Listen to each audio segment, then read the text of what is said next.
Assalamualaikum warahmatullahi wabarakatuh. Waalaikumsalam warahmatullahi wabarakatuh.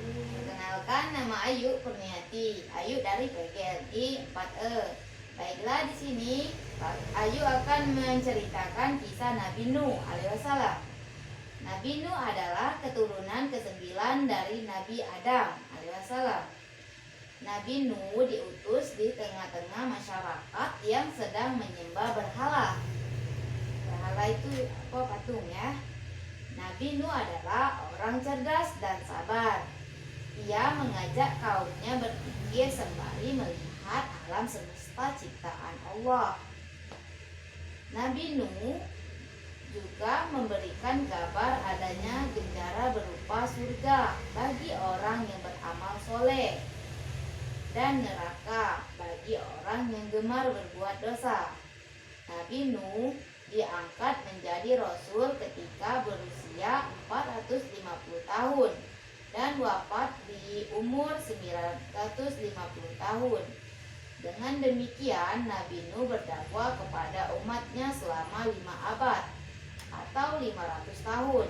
Kurniaha, ada pesan masuk tuh. Pengikut Nabi Nuh yang beriman hanya sedikit, yaitu kurang dari 100 orang. Para pengikut Nabi Nuh kebanyakan hanya fakir miskin, sedangkan para orang kaya dan bangsawan malah memusuhinya.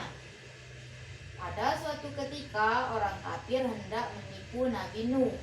Mereka mengatakan bersedia mengikuti Nabi Nuh, asalkan Nabi Nuh mau mengusir para pengikutnya yang terdiri dari orang-orang miskin. Namun Nabi Nuh dengan tegas menolak permintaan orang-orang kaya tersebut.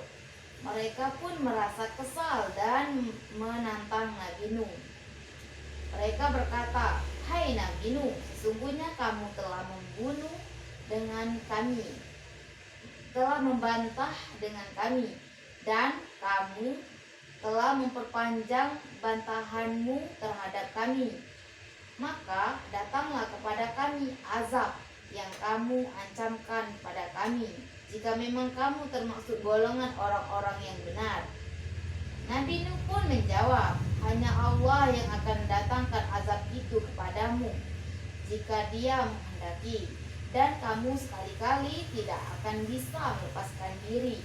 Tidaklah bermanfaat nasihatku kepadamu jika Allah ternyata hendak menyesatkanmu.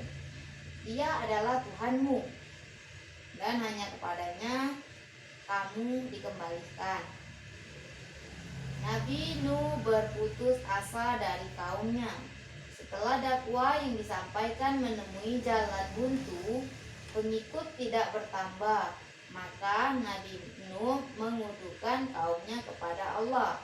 Berdoa Nabi Nuh, "Ya Tuhanku, janganlah Engkau membiarkan seorang pun di antara orang-orang kafir itu tinggal di atas permukaan bumi. Sesungguhnya jika Engkau membiarkan mereka tinggal, niscaya mereka akan menyesatkan hamba-hambamu, dan mereka tidak akan melahirkan selain anak yang berbuat maksiat lagi sangat kafir." Allah mengabulkan doa Nabi Nuh. Allah memberikan petunjuk agar Nabi Nuh membuat kapal yang sangat besar. Dengan kapal itu Nabi Nuh dan pengikutnya akan selamat, sedangkan kaumnya yang ingkar akan ditenggelamkan dengan banjir yang sangat besar, sehingga tak seorang pun dari mereka yang akan selamat. Selagi Nabi Nuh dan pengikutnya membuat kapal di atas bukit, kaumnya yang ingkar mengolok-olok dan mengejeknya. Di antara mereka bahkan ada yang membuang kotoran di dalam kapal yang belum selesai itu. Namun akibatnya perut mereka yang buang kotoran itu menjadi sakit. Tak seorang pun dapat menyembuhkannya. Dengan bergerak-gerak mereka meminta Nabi Nuh untuk mengobatinya. Nabi Nuh hanya meminta mereka membersihkan tempat yang sudah mereka kotori. Sesudah itu mereka pun sembuh dari sakit perutnya. Banjir besar Di saat itu banjir besar memusnahkan orang-orang kafir. Sesuai dengan wahyu Allah, Nabi Nuh mengajak kaumnya memasuki kapal yang telah selesai dibuatnya tadi.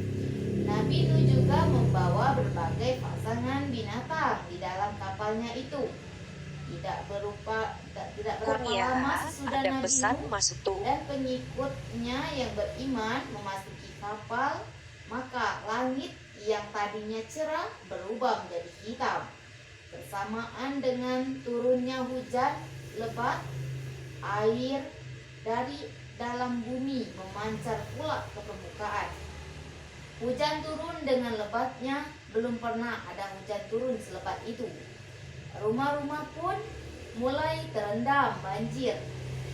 Angin kencang dan badai menambah kepanikan semua orang. Dari kejauhan, Nabi Nuh melihat salah seorang putranya, yaitu Kan'an, sedangkan berlari-lari dan menuju puncak gunung. Nabi Nuh memanggil anaknya itu, "Hai anakku, kemarilah, naiklah kapalku, maka kau akan selamat." Tapi Kan'an dan sombongnya terus berlari ke puncak gunung tanpa menghiraukan panggilan ayahnya. Memang Kan'an tidak mau mengikuti ajaran Nabi Nuh. Ia lebih suka hidup bersama orang-orang kafir. Karena itu, ia tak mau menumpang kapal Nabi Nuh. Nabi Nuh merasa sedih dan berduka. Bagaimanapun Kan'an adalah putranya sendiri, maka ia berdoa kepada Allah agar Kan'an diselamatkan. Namun Allah menolak permintaan Nabi Nuh, sebab Kan'an itu walaupun ia putra dari Nabi Nuh sendiri, ia anak yang durhaka, tidak mau beriman. Mau jadi anak durhaka? Nggak mau, Bu. Ya, makanya turuti kata raja, patuh pada orang tua, ya. Berdasarkan suatu riwayat, kapal yang membawa Nabi Nuh dan para pengikutnya itu berlayar selama 40 hari. Sesudah itu banjir mereda. Kapal Nabi Nuh terdapat di sebuah puncak gunung yang dahulu disebut Gunung Jordan.